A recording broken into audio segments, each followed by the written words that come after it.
स्कुलका ती अविस्मरणीय दिनहरू।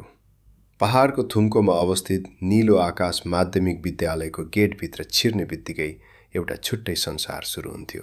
सुमितका लागि यो विद्यालय केवल एउटा भवन मात्र थिएन। यो त उसका हजारौं सपना र यादहरूको सङ्ग्रहालय थियो। सुमित र उसका 3 जना मिल्ने साथीहरू प्रज्वल, नितेश र मनेश सधैँ एउटै बेन्चमा कोचिएर बस्ने गर्थे। उनीहरूको मित्रता पुरै स्कुलमा प्रख्यात थियो। कसैले एउटालाई जिस्क्यायो भने अरू 3 जना ढाल बनेर उभिन्थे। हरेक बिहान 10 बज्नु अघि विद्यालयको प्राङ्गणमा लाइन लाग्दा सुमितको ध्यान भने प्रार्थनामा भन्दा पनि साथीहरूसँग बेलुका कुन गेम खेल्ने भन्नेमा हुन्थ्यो। हेड सरको लामो भाषण चल्दा उनीहरू साउती मार्दै हाँस्थे। कहिलेकाहीँ त पिटी सरले अनुशासन पालना नगरेको भन्दै उनीहरूलाई घाममा उभ्राइदिनुहुन्थ्यो। तर त्यो सजायमा पनि उनीहरू एक अर्कालाई हेरेर मुसु मुसु हाँस्न छोड्दैनथे।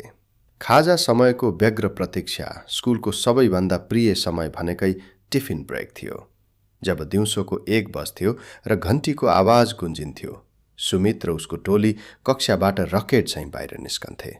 उनीहरू स्कुलको पछाडि रहेको एउटा ठूलो बरको रुख मुनि बस्थे। कसैले घरबाट आलुको अचार र चिउरा ल्याएका हुन्थे, कसैले सेलरोटी।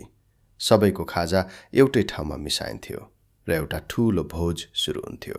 मानिस सधैँ भन्थ्यो, ए केटाहरू, पछि हामी ठूलो मान्छे भएपछि पनि यसरी नै सँगै बसेर खाजा खानुपर्छ है। त्यो बेला उनीहरूलाई भविष्यको खासै चिन्ता थिएन। बस त्यो पल नै उनीहरूको लागि सब थोक थियो। पढाइमा सुमित मध्यम थियो, तर उसको चित्रकला निकै राम्रो थियो। गणितको कक्षामा जब सरले ब्ल्याकबोर्डमा जटिल सूत्रहरू लेख्नुहुन्थ्यो, सुमित कापीको अन्तिम पानामा साथीहरूको क्यारिकेचर बनाउन व्यस्त हुन्थ्यो। एक दिन गणित सरले उनलाई रङ्गे हात समात्नु भयो। सबैलाई लाग्यो आज सुमितले राम्रै गाली खान्छ। तर सरले उसको चित्र देखेर गाली गर्नुको सट्टा भन्नुभयो, सुमित, तिम्रो कला अद्भुत छ, तर यसलाई सही समयमा प्रयोग गर्न सिक। त्यो दिन सुमितले अनुशासनको एउटा ठूलो पाठ सिक्यो। बिदाईको त्यो दिन समय कसरी बित्यो कसैले पत्तै पाएनन्। 10 वर्षको स्कुल यात्रा एसईई को अन्तिम दिनमा आएर रोकियो। त्यो दिन स्कुलमा कुनै पढाइ भएन। सबैले एक अर्काको सेतो कमिजमा मार्करले अटोछाप र सन्देशहरू लेखे।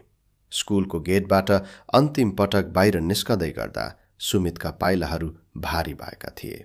उसले त्यही चौरलाई हेर्यो जहाँ उनीहरू कुदेका थिए, त्यही कक्षा कोठालाई हेर्यो जहाँ उनीहरूले भविष्यका योजना बुनेका थिए। उसले गोजीबाट आफ्नो मोबाइल निकाल्यो र साथीहरूसँग एउटा अन्तिम ग्रुप सेल्फी खिच्यो।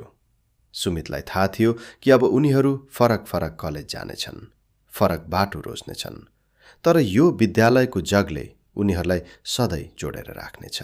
आज वर्षौंपछि पनि जब सुमित आफ्नो अफिसको काममा व्यस्त हुन्छ, कहिलेकाहीँ बाहिर स्कुलको घन्टी बजेको आवाज सुन्दा ऊ टोलाउँछ।